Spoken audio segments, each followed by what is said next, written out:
Hello, everyone. Thank you so much for joining me here today. My name is Stephanie Eto, and I'm a Senior Assistant Director in the Office of Undergraduate Admissions at the University of California, Berkeley campus. I am so happy to be here with you all today to speak with you about admission to the University of California system. Today, I hope to provide you with a brief introduction into the UC system and then really dive into what the application process is and what it looks like, and also provide you with some tips on how to present a very strong UC application. As someone who is in the office and reads hundreds and thousands of these applications every year, I have firsthand knowledge on what it is that we look for in our students and what it is that presents a very strong applicant, and I'm excited to be able to share with you some of the advice or the tips that I have from all of the experience that I have reading these applications, particularly around parts of the application that I think students often stress out about because it seems like it's such a mystery. I'm referring specifically to the extracurriculars and also the personal insight or PIQ, sometimes students refer to them as essays, that portion of the application. I'm very excited to be able to share some tips with you. Also, we're going to go over some of the changes in the application process and requirements that we've seen in this past year. Hopefully, I'll be able to address a lot of the most frequently asked questions that we've been getting throughout this process.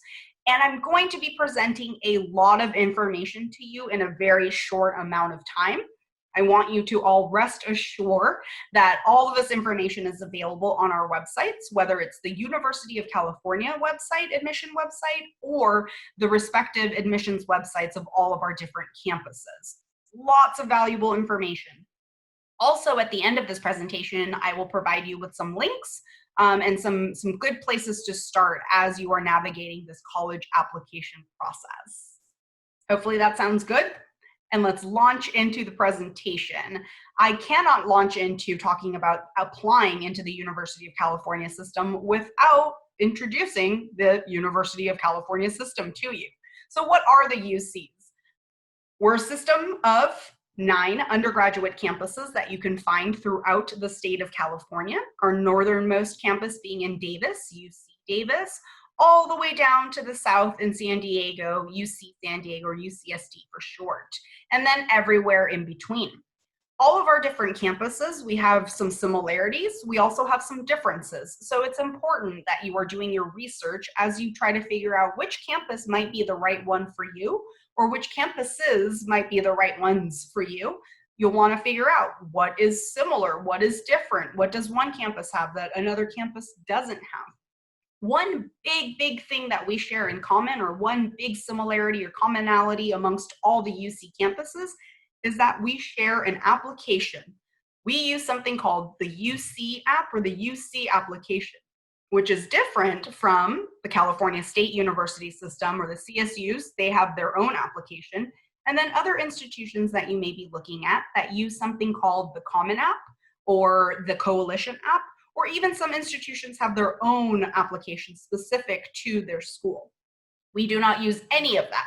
We use one single application called the UC app, although you do not have to fill out a separate application for every UC you are interested in.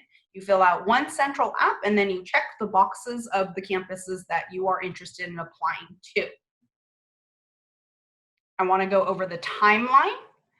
For those of you who are applying for fall 2021 admissions, the application is open. Every year it opens on August 1st, and you have an opportunity to get in there, establish your account, start filling it out, make your profile, and then you have to submit it in the month of November.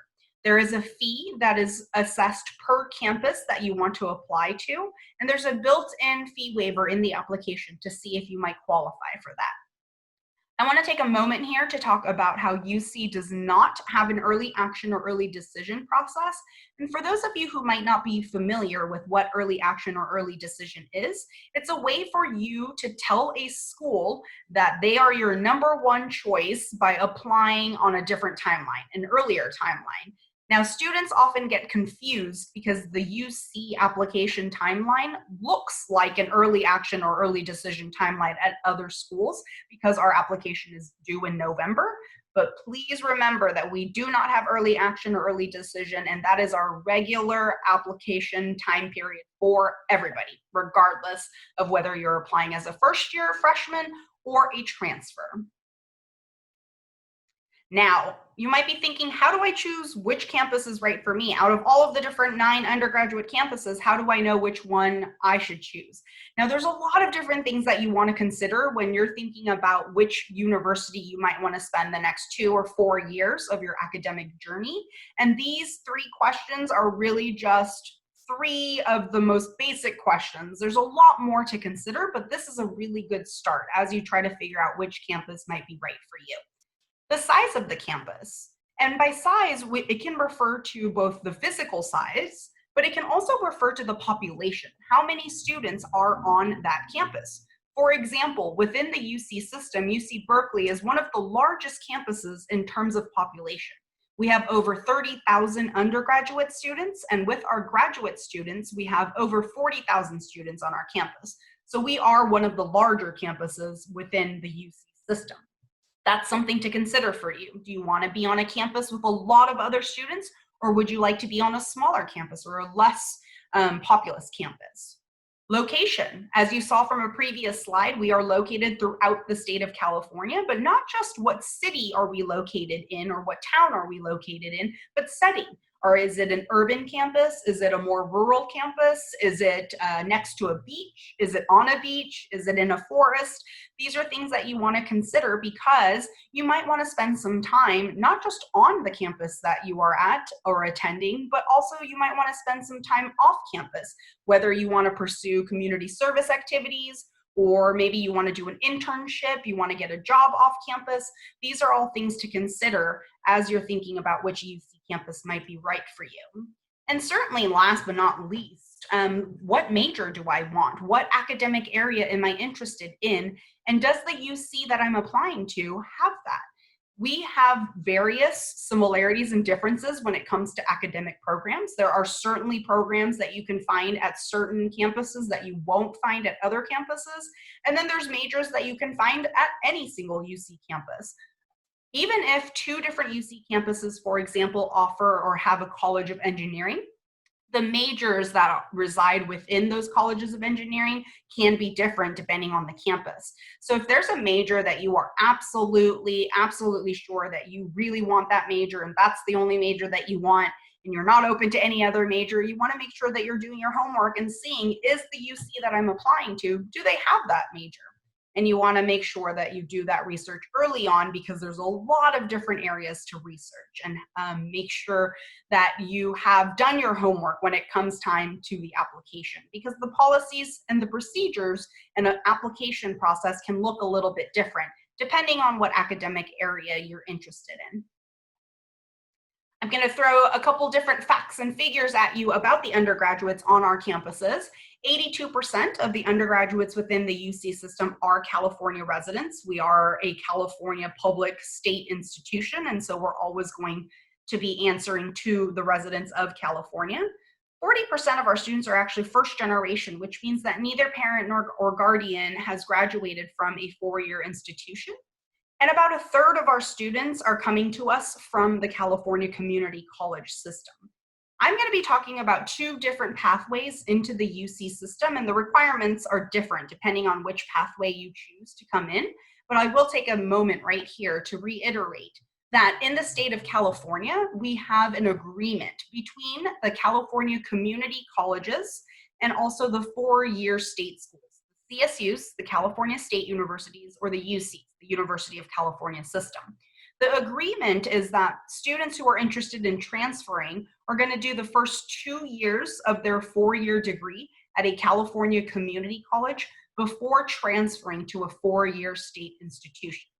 I often get the question of, can I transfer from another 4-year institution to a UC? And the answer is yes, it is possible. However, priority is always given to California community college students, and the majority of our transfer students are coming in from the California community college system.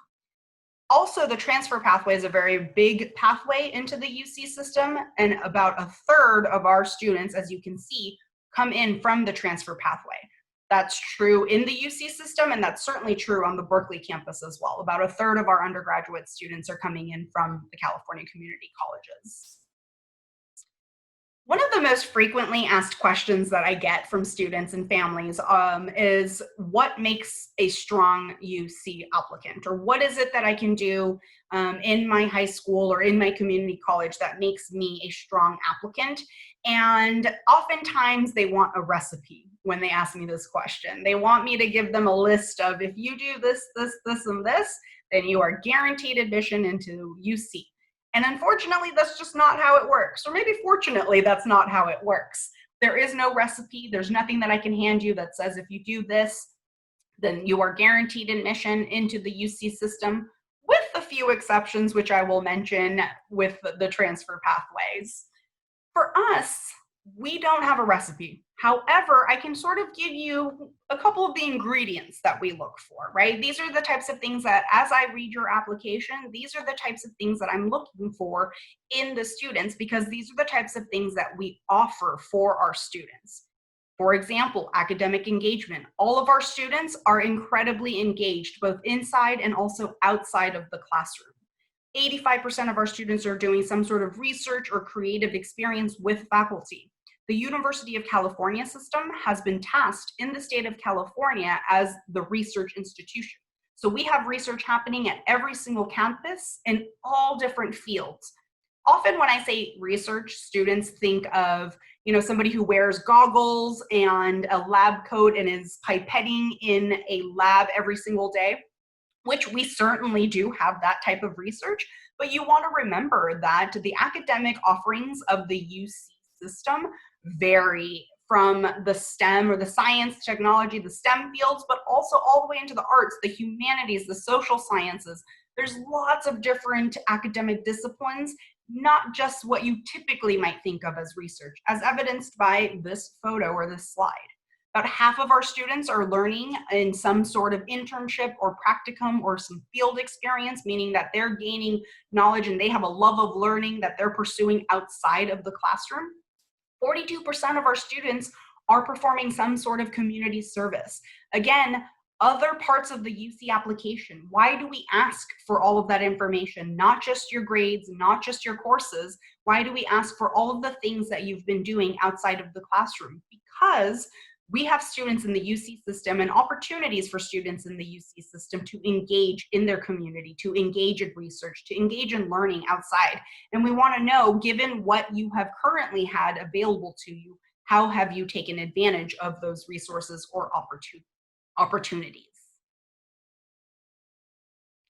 I also want to take a moment to talk about not just what it is that you need or what it is that you can do once you're at UC, but really also what kind of support do you have for the students on the campus? I think that's another frequently asked question that I get from students, is not just how can I get to a UC, but how can I succeed once I'm at the UC?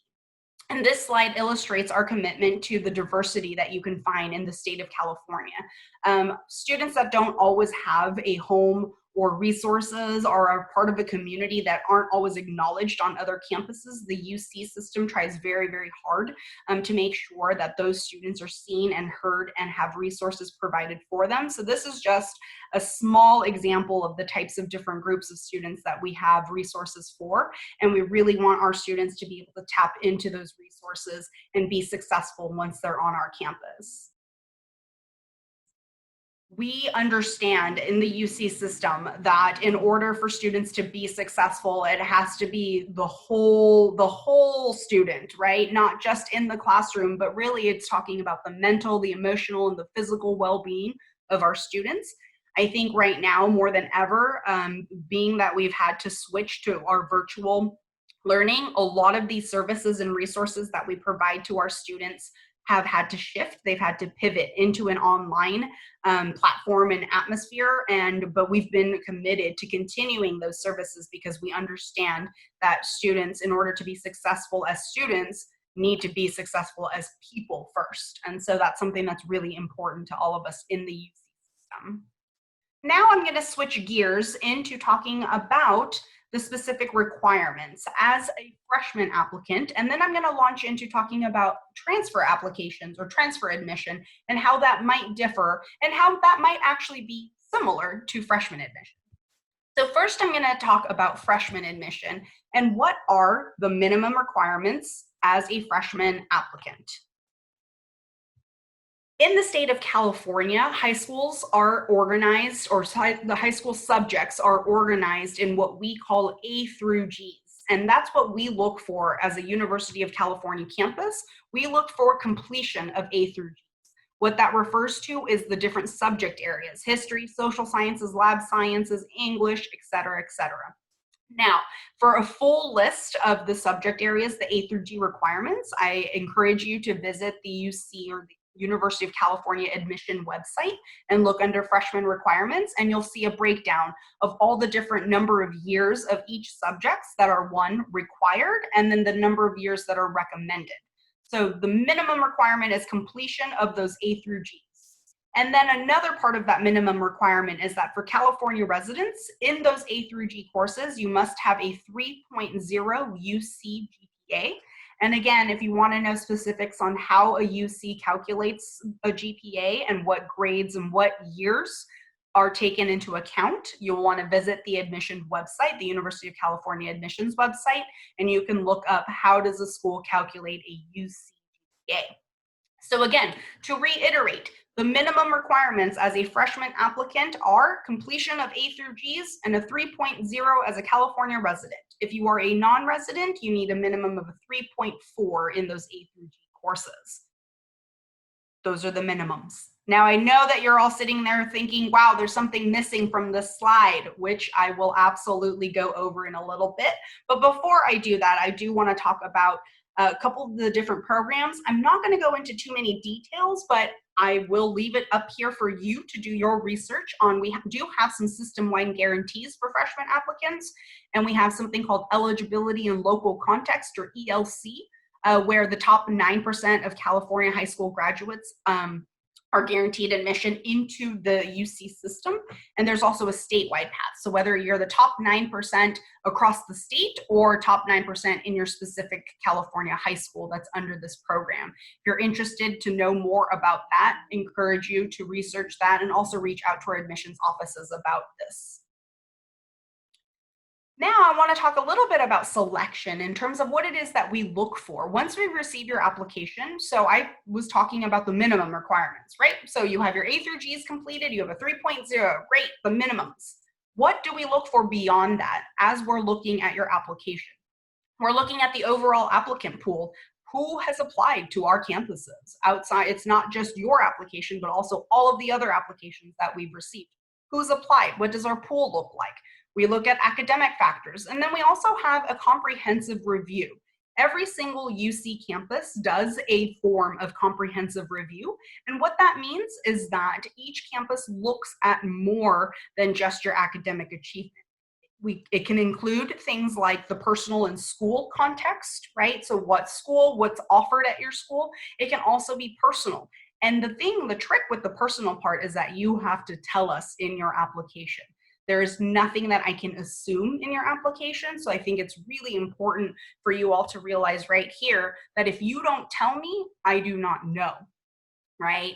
A lot of these other parts of the application, what I call the narrative parts, so the extracurricular section and the personal insight question, where you in your own words get to tell me more about you. And you want to put as much information as you can in the UC application. I always tell students, no information is going to harm you or hurt you in this process. The worst case scenario, it's neutral. I will read a piece of information, it's not useful, I move on. It's never going to be a minus. The best case scenario is it gives me so much more information about you, or it gives me context about another part of the application. For example, what does that mean, right? For example, sometimes students may have struggled in a course and they have an explanation as to why they struggled in that course. Put that in the additional comments. Again, let us decide if it's useful or not. It's really important that you take the time to tell us as much information as you can about you because, like I said, I can't make any assumptions. I cannot read into your application what you do not put. So you have to put in everything you want us to know. Personal insight questions, or PIQs, are really, really important, and I'm going to go over tips on how to write effective personal insight questions, or PIQs, a little later on in this presentation.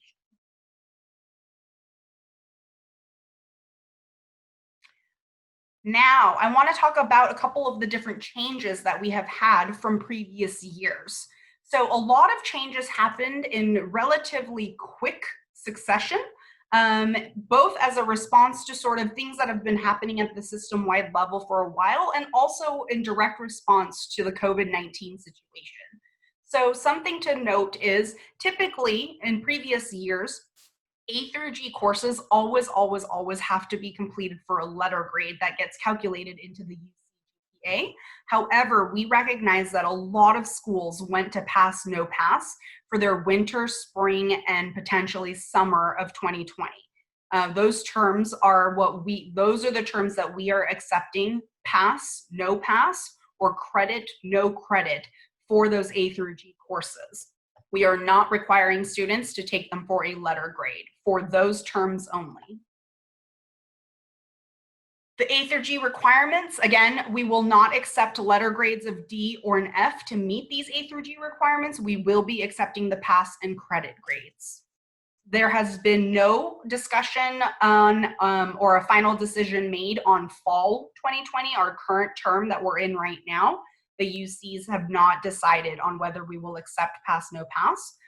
This only applies to winter, spring, and summer. This next slide is going to outline some of the changes regarding standardized tests. So this is what I mentioned before in an earlier slide when I said you might be noticing that there's something missing from the requirement slide that was there in previous years, which was the standardized test.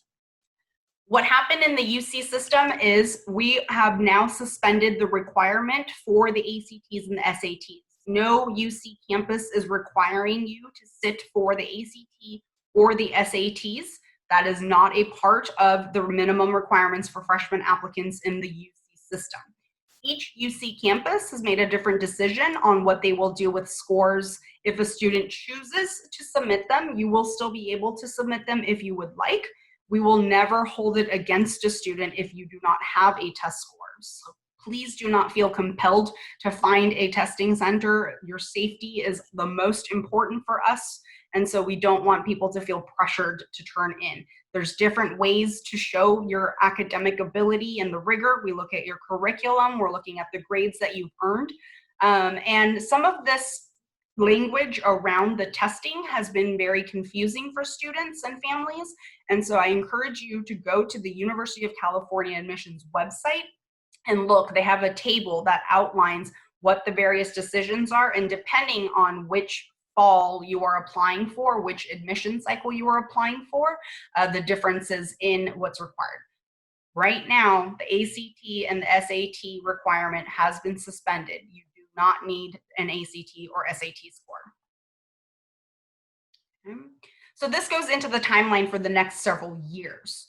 So in fall 2021 and 2022, they've decided that submitting scores is optional. You can, and campuses may consider them. Again, it's campus specific. So if you are interested in specific campus policies, check in with the admissions offices of each UC campus to see what they are going to do with the scores that have been submitted. And then beyond that, it's just the complete elimination of using test scores, period. Now I want to switch over into transfer admission and what that means and the requirements for transfer admission. It is very different than freshman admission, and so make sure that if you are interested in coming in through the transfer pathway, make sure that you're following the transfer guidelines. There are also some similarities, which I will touch on, but let's first talk about the transfer admission, what that looks like. Again, we have a commitment in the state of California, a 2-to-1 ratio. So for every 2 freshmen that come into all of our classes, we have 1 transfer student. Again, predominantly most of our transfer students are coming in from the California Community College system, and there's different resources that are there to help you organize your courses. The transfer admission planner is a great way to sort of start and organizing and keeping track of what courses you're taking. We're going to go over some pathways, and we're also going to go over the transfer admission guarantee, which is the one exception that I said earlier when I said no one single factor guarantees your admission to the UC system. This is the exception. Talking about the basic requirements, we have a 7-course pattern, or what we call the general education pattern, that you have to complete. You also have to complete a minimum of 60 semester or 90 quarter units at the community college. And we require in the UC system a minimum 2.4 GPA for California residents and a 2.8 for non-residents. Now, this is a UC minimum, and so if you are interested in specific UC campuses can have different minimums, and also different academic programs within each campus can have a different requirement. So you're going to want to make sure that you're doing your homework on what the minimum requirements are for that particular major at that particular UC campus. The requirements are exactly as outlined in the previous, but then what happens beyond requirements? What are we looking for in the selection? So this is where you'll find some of the similarities that we talked about when I said freshman and transfer, not everything is different. So beyond the minimum requirements, we're also looking at all of the other parts of the application. We're doing a comprehensive review where we are looking at the personal insight questions, where we are looking at the extracurriculars, what you may have done. So we're looking at the entire application. So transfer students are also filling out an entire UC application, just like the first years or the freshman applicants are. Transfer pathways have been designed with students who want to apply to multiple campuses in mind. It helps to organize different areas, lots of different major options, and it outlines the sort of pattern of coursework that you need to complete at the California Community College before applying to transfer to a UC. And these are the 6 UC campuses that currently offer a transfer admission guarantee. And it's a guarantee to a specific major at one of the 6 campuses. And they have lots of different options available, but it's typically a set of coursework that you have to complete with a minimum GPA before you are offered admission or guaranteed admission into that program.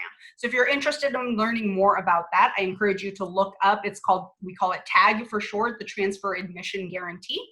And that's important that you make sure that you're doing that research, because that is going to require you to plan out the courses and the timing of those courses to make sure that you are filling those or fulfilling those minimum requirements.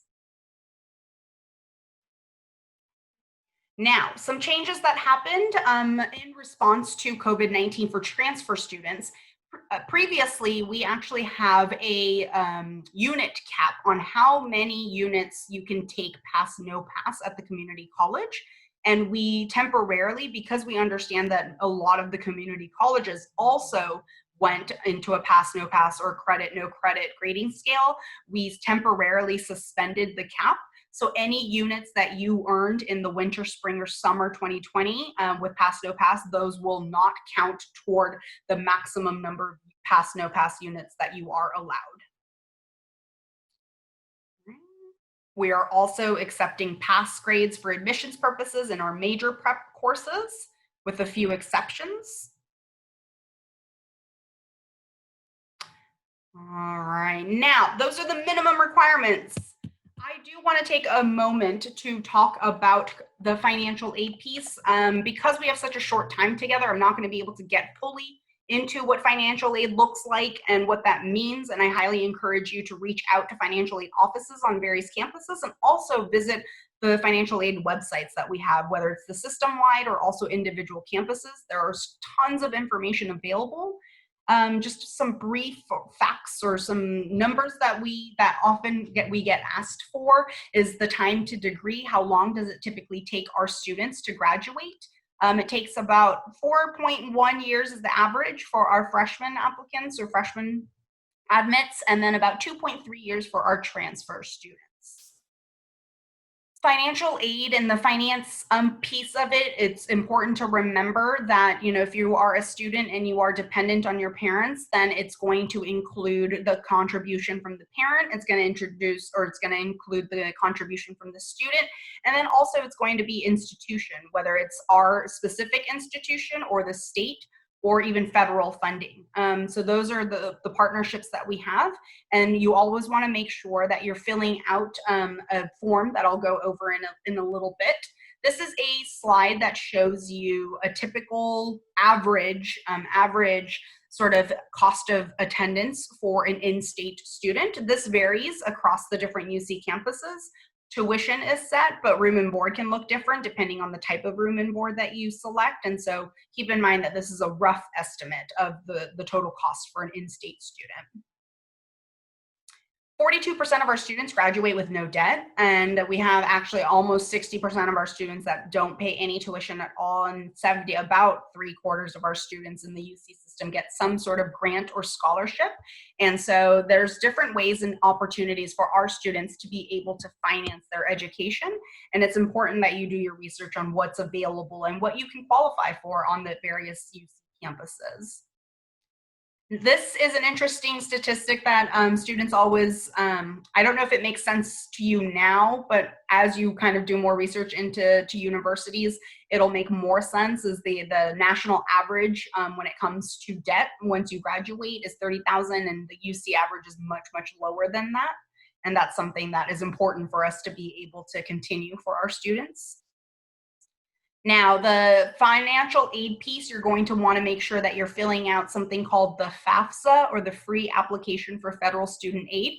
It has already opened. It opened on October 1st. And make sure that you're filling that out by the priority deadline. That's the baseline of what we use to calculate all the different types of financial aid that you might qualify for on our campus.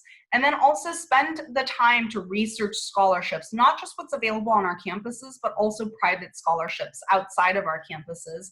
And it can be a daunting process to find those scholarships, but I think that if you spend the time, I always tell students, sometimes you have to apply for a scholarship that's $1,000, and it takes you a couple hours to write that essay to apply for that scholarship. But if you get that scholarship, that is a very, very high paying part-time job. If you think about $1,000 scholarship and you spent 2 hours on an essay, that's $500 an hour. It's very hard to find jobs that pay that. So again, taking the time to research the scholarship opportunities, both on campus and also outside of our campuses as well.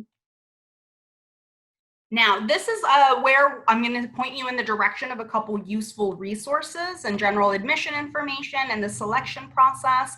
And this is also where I want to take a minute to really talk about what makes a strong UC application. So I went over all of the minimum requirements. I went over, what it is that you do in the application, the academics, the requirements, etc. But what is it that really stands out to me as I'm reading an application?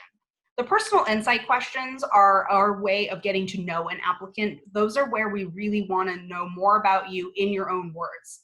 We do not offer any sort of admission interviews, whether it's with alumni or within our offices, with the exception of a few highly specialized programs throughout our campuses.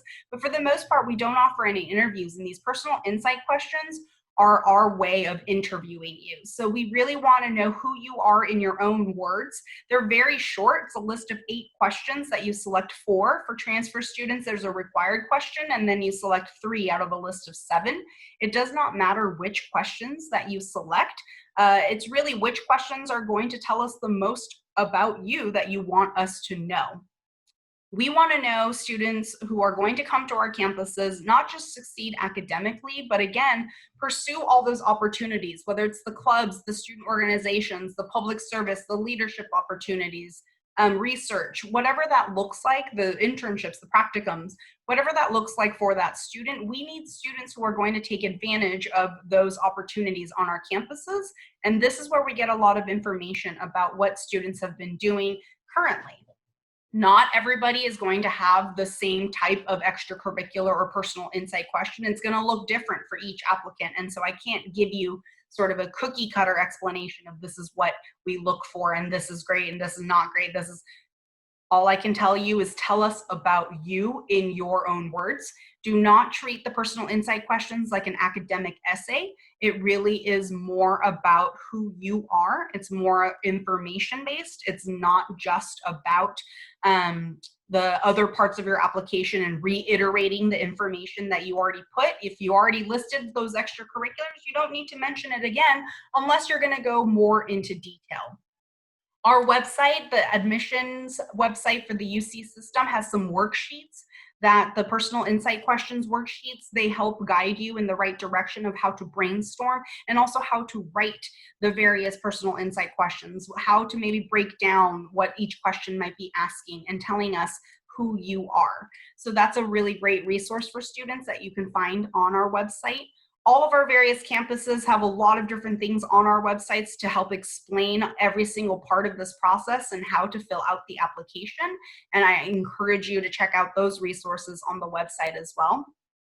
And I will say, you know, part of when I'm reading an application, the best feeling in the world that I get when I finish reading an application is, one, I'm confident that the student is going to succeed at the campus that I work at, which is Berkeley. And I see that because they've excelled in their academics, and also they've sought out the resources that they needed in order to excel.